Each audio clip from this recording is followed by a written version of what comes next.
नमस्कार। तो भारत में एक सफल इन्फ्लुएंसर मार्केटिंग एजेंसी खड़ी करनी है।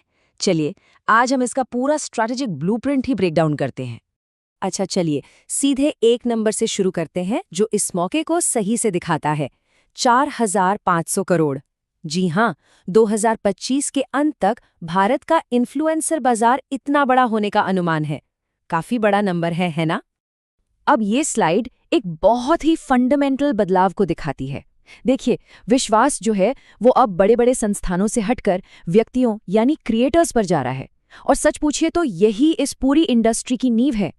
तो इस पूरी चर्चा को हमने एक प्लेबुक की तरह स्ट्रक्चर किया है। हम बाजार के मौके को समझेंगे, फिर एजेंसी की कोर पहचान पर बात करेंगे, उसके बाद जरूरी कानूनी फ्रेमवर्क देखेंगे और आखिर में अमल करने के लिए पूरा गेम प्लान। तो चलिए सबसे पहले इस माहौल को समझते हैं। ये एक ऐसा बाजार है जो सिर्फ बढ़ नहीं रहा बल्कि आप जानते हैं असल में विकसित हो रहा है। ब्रांड्स अब सिर्फ एक्सपेरिमेंट नहीं कर रही हैं, वो अब अपने बड़े बड़े मार्केटिंग बजट को डिजिटल फर्स्ट क्रिएटर नेतृत्व वाले अभियानों की तरफ शिफ्ट कर रहे हैं। और इसी वजह से हमें ये प्रभावशाली 25% साल दर साल वृद्धि देखने को मिल रही है।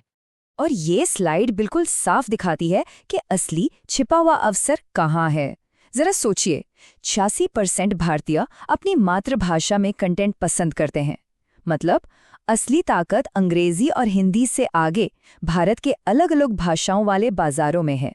इसका असर देखिए, क्षेत्रीय इन्फ्लुएंसर्स अपने अंग्रेजी बोलने वाले समकक्षों की तुलना में 10 से 25% ज्यादा खरीदने की मंशा पैदा करते हैं। तो सोचिए, एक वर्नाक्युलर स्ट्रैटेजी कितना शक्तिशाली प्रतिस्पर्धी लाभ बन सकती है। तो आगे बढ़ते हैं और देखते हैं कि ये सारी जानकारी उन पहले महत्वपूर्ण फैसलों में कैसे फिट होती है जो हर फाउंडर को लेने पड़ते हैं, यानी ये तय करना कि एजेंसी आखिर होगी क्या। देखिए, एक इतने भीड़ वाले बाजार में विशेषज्ञता ही बचाव है। ये 4 क्षेत्र तेजी से बढ़ रहे हैं। एक तरफ है फाइनेंस की दुनिया, जहां प्रवेश मुश्किल है पर इनाम बहुत बड़ा है, और दूसरी तरफ है लिंक्डइन पर B2B बाजार, जहां अभी भी काफी संभावनाएं हैं। तो सबसे जरूरी बात है एक ऐसा मॉडल चुनना जो कैश फ्लो और ग्रोथ की क्षमता को संतुलित करे।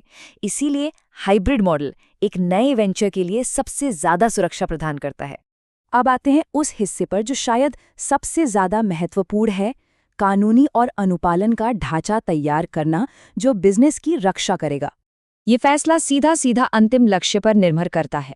अगर ऑपरेशनल सरलता चाहिए तो LLP चुनिए, और अगर वेंचर कैपिटल के लिए तैयारी करनी है तो प्राइवेट लिमिटेड कंपनी।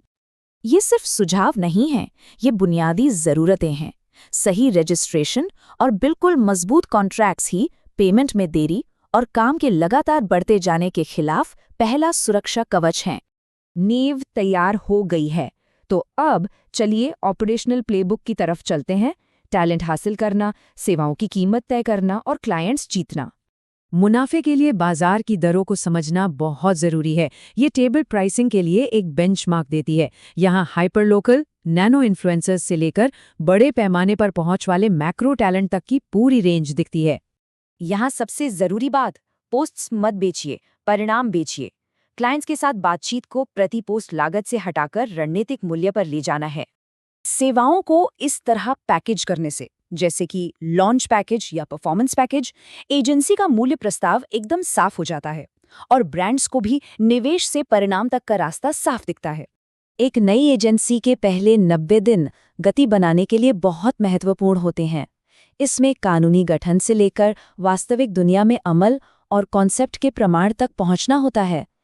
तो आखिर में लंबी अवधि की सफलता सबसे बड़ा इन्फ्लुएंसर रोस्टर बनाने से नहीं आती। ये आती है एक नीश पर पकड़ बनाने से, ब्रांड्स के लिए एक कानूनी रूप से सुरक्षित पार्टनर बनने से और निवेश पर एक स्पष्ट रिटर्न साबित करने से। और ये हमें एक आखिरी सोच पर छोड़ जाता है। पूरी क्रिएटर इकोनॉमी विश्वास के इस हस्तांतरण पर टिकी हुई है, और सबसे रणनीतिक एजेंसियां वही होंगी जो अपने क्लाइंट्स के लिए इस विश्वास की वास्तुकार बनेंगी।